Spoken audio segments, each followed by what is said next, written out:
Hello guys, welcome back to YouTube channel. मेरा नाम है सागर और आप देख रहे हैं second nation and I hope आप लोग सब अपना अच्छे से ख्याल और ध्यान रख रहे होंगे। तो गाइस, आज मैं बात करूंगा कि सीएनजी कार्स अगर ऑटोमेटिक गाड़ियों में लगी हो तो उनका परफॉर्मेंस कैसा होता है। आप मेरे पीछे देख रहे हैं एक कार है जो कि है इग्निस। ये एक्चुअली इसका ऑटोमेटिक वर्जन है, लेकिन इसको हमने सीएनजी में कन्वर्ट करवाया। तो मैं क्विकली इसको आपको एक वॉक अराउंड दूंगा, आपको बताऊंगा इसमें सीएनजी ने कितना स्पेस लिया है, पीछे सीएनजी की परफॉर्मेंस क्या है, राइड क्वालिटी कैसी है। तो ये सब चीज़ें आपको जाननी है, तो बने रहिए वीडियो में एंड तक। तो गाइस, सबसे पहले इसमें सीएनजी किट इंस्टॉलेशन की बात कर लेते हैं। तो सीएनजी किट कुछ इस तरह से नीट एंड क्लीन तरीके से हमने लगवाई है।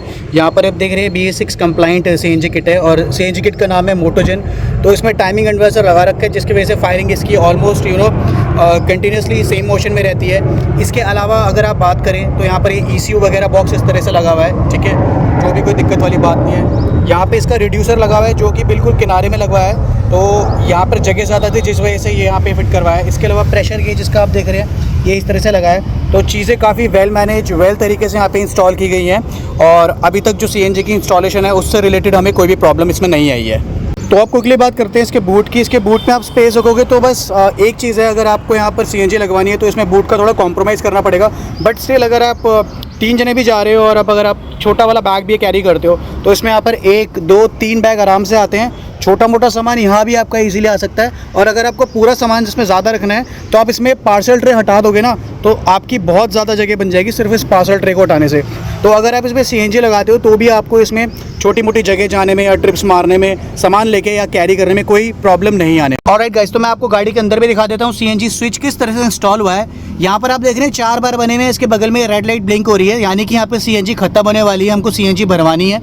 इसके अलावा आप देख रहे हैं यहाँ पे फ्यूल का ऑप्शन मिल रहा है और यहाँ पर आपको ये गैस का ऑप्शन मिल रहा है। तो अब ये ब्लिंक इसलिए कर रहा है क्योंकि अभी गाड़ी जो स्टार्ट हुई है तो ये कुछ देर पेट्रोल पे ही स्टार्ट रही थी, ताकि इंजन अच्छी तरह से हीटअप हो जाए। देन ऑटोमेटिकली ये ग्रीन लाइट ब्लिंक होना बंद हो जाती है और ऑटोमेटिकली ग्रीन हो जाती है सॉलिड ग्रीन स्टेट में, जिसका मतलब आपकी गाड़ी सीएनजी पे स्विच हो गई है, ठीक है। तो यहाँ पर यही बेनिफिट है। और इस बटन को आप दबाओगे सिंगल प्रेस से तो आपकी गाड़ी पेट्रोल पे शिफ्ट हो जाएगी।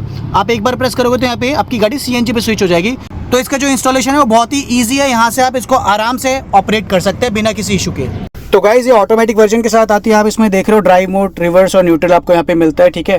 तो ये इसका जो गियर बॉक्स है इस तरह से डिज़ाइन है। तो यहाँ पर अगर मैं गाड़ी चलाना स्टार्ट करता हूँ तो मैं आपको दिखाता हूँ गाड़ी किस तरह से पिकअप लेती है। अभी गाड़ी स्टैंड स्टिल है, दैट मीन्स ये न्यूट्रल में है। अब मैं इसको फर्स्ट गियर में डाल रहा हूँ, दैट मीन्स ये ऑटोमेटिकली अपने आप चलेगी। ये मैंने फर्स्ट गियर में डाला और ये गाड़ी मूवमेंट लेने लग गई। पिकअप में गाड़ी को कोई प्रॉब्लम नहीं है, गाड़ी फ्री है, चाहे वो पेट्रोल हो या सीएनजी। पेट्रोल में ऑब्वियसली बहुत अच्छी तरह उठती है, बट सीएनजी में देखो अभी मैं रेस भी नहीं देख रहा हूँ, मेरा ये पैर देख रहे हो आप, ये हवा में है और ये इजीली इसको क्रॉल करना शुरू कर दिया है। तो ऐसा कोई सच इशू नहीं है पिकअप लेने में जब स्टार्ट होती है गाड़ी। तो गाइज, अभी आप देख रहे हो गाड़ी स्टार्ट हो चुकी है और ये अपने आप गियर चेंज होने शुरू हो रहे हैं। इसमें अभी फर्स्ट गियर में है, अब यहाँ से सेकंड में जाएगी। तो गियर चेंजिंग में कोई इशू नहीं है। एक्चुअली प्रॉब्लम ये है कि हमारे पास सीएनजी में ऑटोमेटिक कार की बात करें तो ज़्यादा ऑप्शंस नहीं आते, लेकिन यहाँ पर हमने क्या करा है, अपनी ऑटोमेटिक कार को सीएनजी में कन्वर्ट करा है। क्योंकि हमने जो ऑटोमेटिक कार ली थी वो इसी पर्पज से ली थी कि हमको बार बार ट्रैफिक में बहुत ज़्यादा गाड़ी चलानी पड़ती है। एक लॉन्ग रूट हो जिसमें अगर पहाड़ों पर आपको जाना हो तो वहाँ पर आप गियर डालते डालते काफ़ी ज़्यादा ड्रेन हो जाते हो, आप थक जाते हो और आपके घुटनों में भी अगर दर्द है तो आपके लिए ऑटोमेटिक गाड़ी ज़्यादा बेटर रहती है। That was the only reason कि हमने ये गाड़ी स्विच करी थी, जस्ट बिकॉज ऑफ कन्वीनियंस। लेकिन इस गाड़ी के साथ सबसे बड़ी प्रॉब्लम ये है कि इसका माइलेज बिल्कुल नहीं है। अगर आप इग्निस की ऑटोमेटिक की गाड़ी चलाओगे ना तो आपको इसमें माइलेज बिल्कुल ऐसा आएगा कि आप सोचोगे कि यार ये माइलेज इतना कम क्यों दे रही है। इसका माइलेज जो हमारा आता है सिटी का वो आता है 12 से 13, और जब भी हम प्यार से चलाते हैं तब की, वो भी एसी ऑन के आपको मैं बता रहा हूँ, तो इससे ज़्यादा इसका माइलेज नहीं निकल पा रहा है। I don't know why, but हम मैक्स टू मैक्स इसका 13.5 तक माइलेज निकाला हुआ है। इसी रीज़न से, क्योंकि हमारी रनिंग बहुत ज़्यादा थी डेली, हमने इसको सीएनजी में कन्वर्ट कराने का सोचा और हमने इसको सीएनजी में कन्वर्ट करवा भी लिया। और इट्स बीन अराउंड 5 मंथ्स। हमने इसको ऑलमोस्ट दिवाली के टाइम पे सीएनजी में कन्वर्ट करवाया था और तब से अब तक ये सीएनजी पर चली है। तो till now we have no issues except one, वो मैं आपको दिखाता हूँ। तो यार, आप लोगों को सबको पता है कि सीएनजी जब गाड़ी में लगवाते हैं तो एक इश्यू तो आता ही आता है, वो है चेक इंजन लाइट। आपको दिख रही होगी, राइट। तो चेक इंजन लाइट कुछ इस तरह से यहाँ पर आ रही है। एक्चुअली ये पहले नहीं आई थी, लेकिन ये रिसेंटली अभी आई है। मैं इसको हाईवे पे ट्रिप पे लेके गया था तो मैंने सडन ब्रेकिंग कर दी थी, जिस वजह से ये गाड़ी मिस मारने लग गई थी बीच में, राइट। लेकिन उसके बाद फिर हम इसको जहाँ से सीएनजी लगाई वहाँ लेके गए तो गाड़ी बिल्कुल ठीक हो गई, कि प्रॉब्लम नहीं आई। एक्चुअली होता क्या है, इसका ECU जो है वो कंफ्यूज हो जाता है। तो जब भी ECU कंफ्यूज होता है तो वहां पर या तो आपको मिस मारेगा इंजन, या आपको चेक इंजन लाइट शो कर देगा। बिकॉज ऑब्वियसली ये गाड़ी डिजाइन है पेट्रोल पे चलने के लिए, ना कि CNG। इसको हमने CNG में कन्वर्ट करा है आफ्टर मार्केट। तो दैट इज द रीजन कि इसमें चेक इंजन लाइट आ गई है। लेकिन इसमें घबराने वाली बात नहीं है गाइस। जहां से मैंने इसको CNG लगवाई है वहां से मैंने चेक इंजन लाइट हटवाने गया था, तो 2-3 दिन के लिए तो हट गई थी, ये वापस दोबारा से आ गई है। लेकिन इसका कोई सच ऐसा इम्पैक्ट नहीं है अभी, क्योंकि गाड़ी में कोई प्रॉब्लम नहीं है। और चेक इंजन लाइट आई इसलिए रही है क्योंकि जो इसका ECU है वो कंफ्यूज हो गया है, क्योंकि हम इसको पेट्रोल और CNG दोनों पर चला रहे हैं और ये आफ्टर मार्केट इंस्टॉलेशन है। तो ये इशू तो इसमें थोड़ा बहुत आता ही है यार।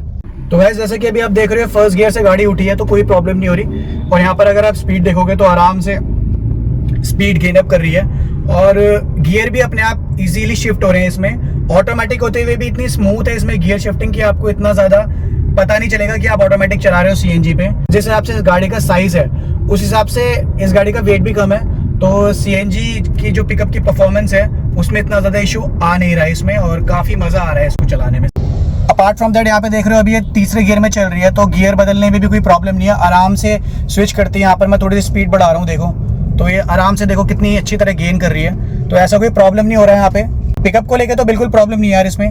तो गाइस आप सोच रहे होंगे कि ये मैंने इंस्टॉलेशन जो CNG कराई है इसका प्राइस क्या है, खर्चा क्या है। तो मैं आपको बता देता हूँ, ये मैंने जो किट लगाई है ये मोटोजिन की किट है। ये एक्चुअली इंडियन ब्रांड है, लेकिन इसकी सर्विस काफी अच्छी है। मेरे पास जो दूसरी गाड़ी है मेरी, उस गाड़ी में भी मैंने पहले यही लगवाई थी। That was the reason I was quite satisfied, और मैं लोवेटो या BRC के बदले इस पर गया क्योंकि ये थोड़ा कॉस्ट इफेक्टिव भी थी। ये मुझे पड़ी 48,000 रुपए की विद RC, राइट, मतलब विद RC पे आपको इस पे चढ़ के मिलेगी।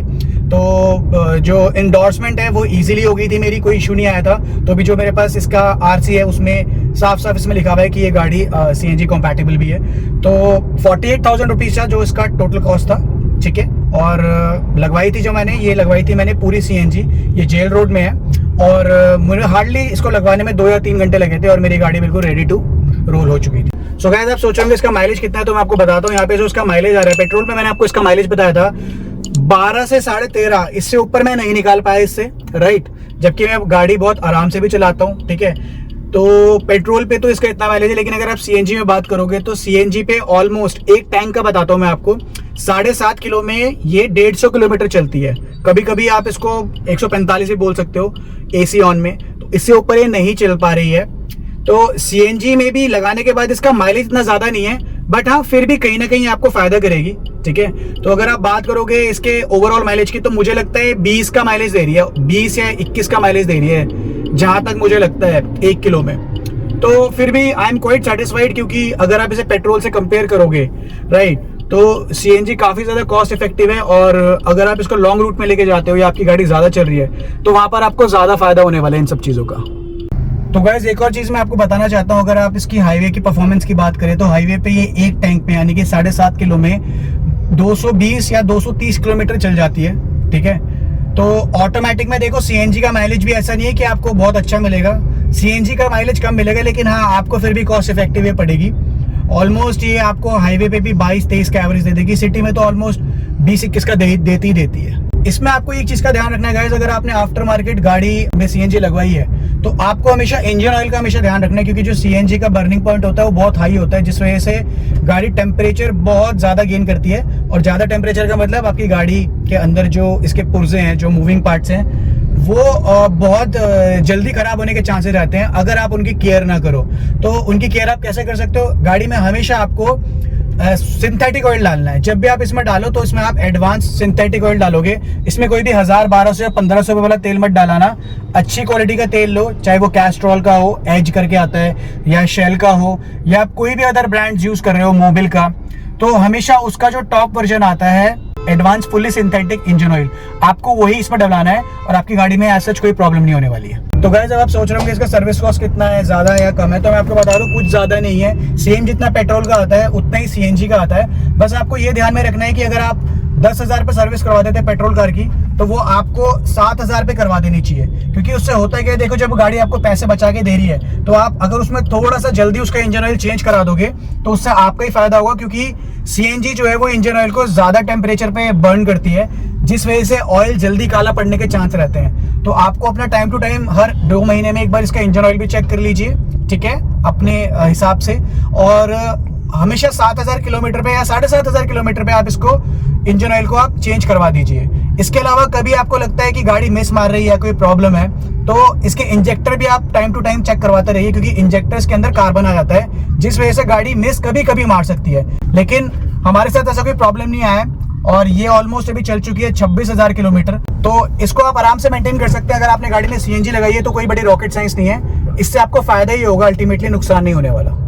तो गाइस इसकी जो सर्विस कॉस्ट है वो मुश्किल से उतनी आती है इतनी पेट्रोल पे आती है। पेट्रोल पे भी क्योंकि मैं इसकी आफ्टर मार्केट सर्विस करवाता हूँ, कंपनी में नहीं करवाता, तो मुझे 5,000 रुपये में गाड़ी पूरी सर्विस हो जाती थी। सेम अभी भी इतने में ही होती है जब मैंने सीएनजी लगवाई है। बस फर्क ये है कि आप 10,000 रुपये नहीं, आपको जब सर्विस करवानी है आपको ध्यान में रखना है कि आप थोड़ा सा पहले करा लो।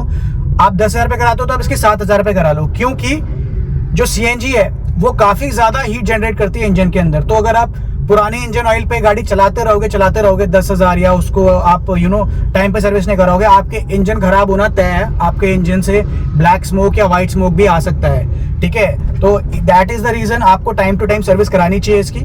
और सर्विस कॉस्ट मैंने आपको इसकी बता दी, हार्डली 5,000 रुपये में इसकी सर्विस हो जाती है। सो गाइस अगर आपको वीडियो पसंद आया यहाँ तक तो वीडियो को प्लीज कर दीजिए लाइक, चैनल को भी कर दीजिए सब्सक्राइब, क्योंकि मैं इस तरह के कंटेंट हमेशा बनाता रहता हूँ। इसके अलावा आपको अगर अपने सुझाव देने हो तो कमेंट सेक्शन आपके लिए बिल्कुल खाली है, आप उसमें अपने सुझाव दे सकते हैं। इसके अलावा अगर आप तरह के और वीडियो चाहिए तो हमारे चैनल को फॉलो कर लीजिए। Till then take care, bye bye.